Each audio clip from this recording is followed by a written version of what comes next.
Oh, what a world we live in, where masks are as common as faces. People smile at you, shake your hand, and promise you the world, but behind their honeyed words lies a venomous intent.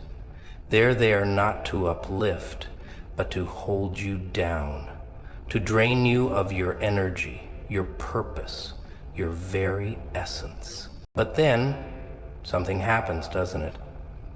Suddenly, those friends, those loyal companions start to disappear.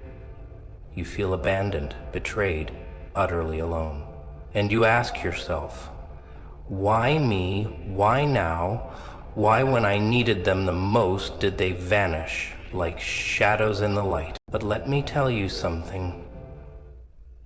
Their exit wasn't an accident. Betrayal has a way of cutting deeper than any blade. It comes from places you least expect, from faces you trusted, from hands you thought would hold you through the storm. Yet, in those moments of raw pain, when the truth is laid bare, you begin to see what was hidden all along. The facade crumbles and the masks come off. It's as if life has pulled back the curtain to reveal who people really are. The facade pulls back the curtain to reveal who people really are. These moments are not coincidences, they're revelations. They force you to confront an uncomfortable truth. Not everyone in your circle is truly in your corner. Some are there for the ride, enjoying your light until it no longer serves them. Others cling to you out of convenience, offering hollow words and shallow loyalty. It's a bitter pill to swallow, realizing that not every smiling face means you well. But that's where the magic happens. Because in that betrayal, there's a hidden gift.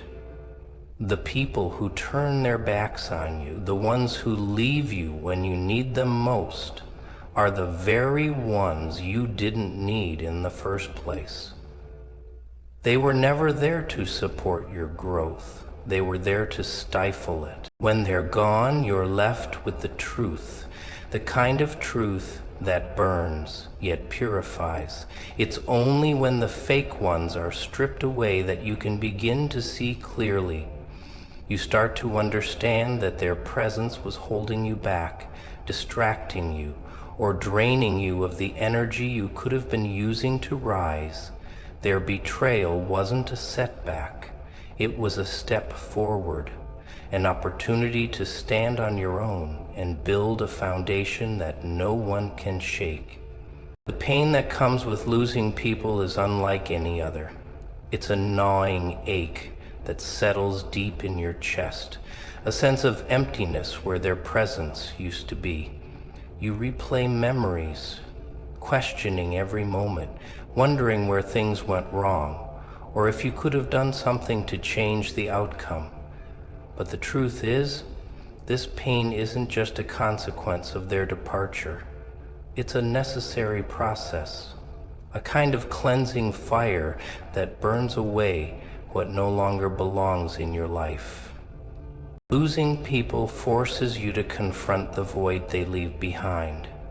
It's raw, it's uncomfortable, and it feels unfair. Yet, within that discomfort lies a powerful truth. The pain you feel is evidence of growth. It's the kind of pain that comes when a seed bursts open to become something greater. The old shell must break, so the new life can take root and grow stronger. Gaze avertedly. It's natural to resist this process, to want to cling to the familiar, even when it's no longer serving you. The bonds you thought were unbreakable, the friendships you believed would last forever, they're not as solid as they seemed, and that realization hurts. But what you don't see right away is that their absence creates space. Logistically, psychologically, it hurts when people leave you. When you're left standing in the wreckage of those lost connections, you're faced with a choice: to dwell in the pain or to use it as fuel. Pain has a way of sharpening your focus, of revealing what really matters and who truly has your back. It's through this painful purge that you're given the chance to rebuild, to shed the weight of false relationships, and to rediscover the strength you had all along, but couldn't fully see until you were forced to let go.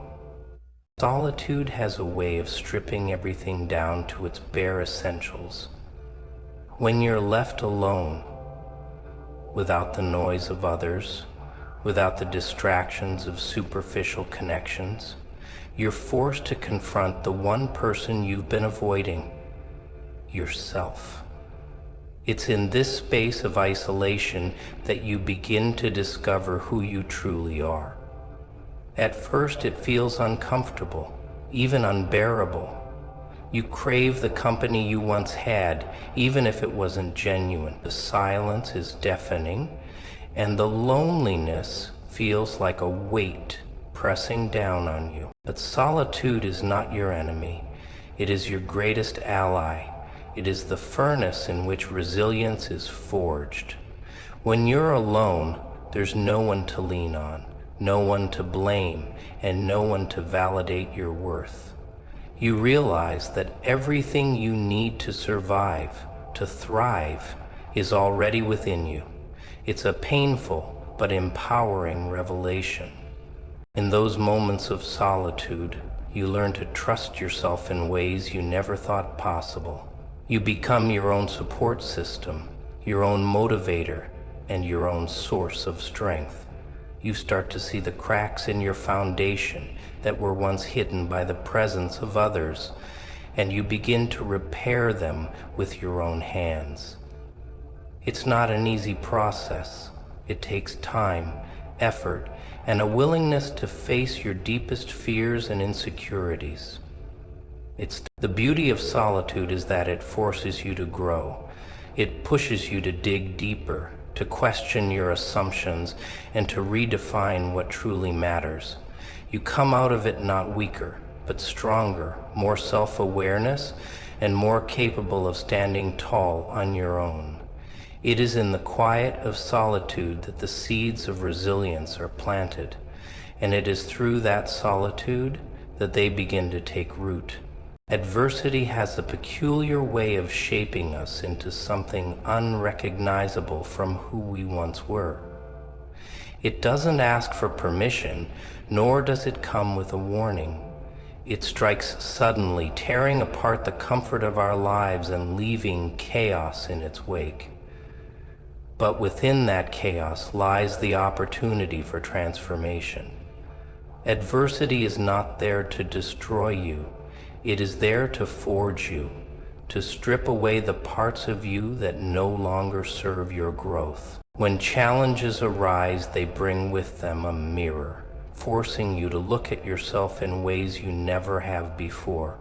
They expose your vulnerabilities, your fears, and your doubts. They test the limits of your endurance, your patience, and your faith. It is in these moments that you begin to understand the depth of your character, the strength of your spirit, and the untapped potential that lies dormant within you. Adversity doesn't care for comfort or convenience. It comes to teach lessons that can only be learned in the face of struggle.